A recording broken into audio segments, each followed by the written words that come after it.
के लिए हम आतंकवाद से लड़ते रहे, देश की सुरक्षा करने के लिए हम माओवाद से लड़ते रहे, नक्सलवाद से लड़ते रहे, लेकिन हमें पता ही नहीं चला कि हमारे लिए, देश के लिए सबसे ज्यादा खतरा उन आतंकवादियों से नहीं, उन नक्सलवादियों से नहीं, हमारे देश के लिए सबसे ज्यादा खतरा उन गद्दारों से है, उन देशद्रोहियों से है जो भारत मुर्दाबाद के नारे लगाते हैं, जो हमारे देश में रहते हुए भी तिरंगे को जलाते हैं। कोई बोलता है अफजल हम शर्मिंदा है, तेरे कातिल जिंदा है।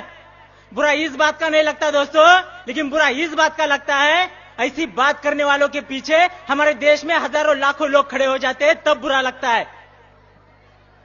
मुंबई हमले का मास्टरमाइंड याकूब मेनन को फांसी की सजा सुनाई दी। जब उसे फांसी की सजा सुनाई दी उसमें कोई बुराई नहीं, लेकिन बुरा तब लगता है जब आतंकवादियों के जनाजे में हमारे देश के लाखों लोग जनसैलाब उमड़ पड़ता है, तब बुरा लगता है। दोस्तों, हमारे देश की सरहद की रक्षा के लिए हमारे जवान हर दिन शहीद होते हैं, लेकिन तब हमारे देश के अंदर कहीं आवाज नहीं उठती।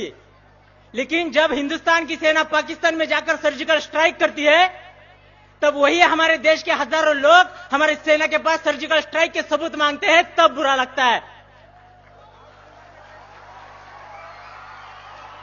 दोस्तों, संसद हमले का मास्टरमाइंड अफजल गुरु को फांसी की सजा सुनाई दी जाती है, उसमें कोई बुराई नहीं, कोई दो राय नहीं, लेकिन बुरा तब लगता है जब हमारे देश में उसके लिए शोक मनाया जाता है, जम्मू कश्मीर में उसके लिए बंद पुकारा जाता है और जेएनयू यूनिवर्सिटी में उसके लिए श्रद्धांजलि दी जाती है, तब बुरा लगता है।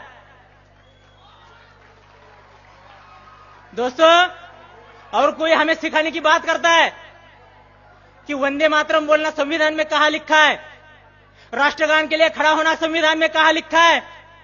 उनको मैं बताना चाहता हूं, संविधान में चड्डी पहनना कहां लिखा है, फिर भी तो आप पहनते हो। कोई बोलता है हम भारत माता की जय नहीं बोलेंगे। मैं उनको चेतावनी देना चाहता हूं, अगर इस देश में रहना होगा भारत माता की जय कहना होगा।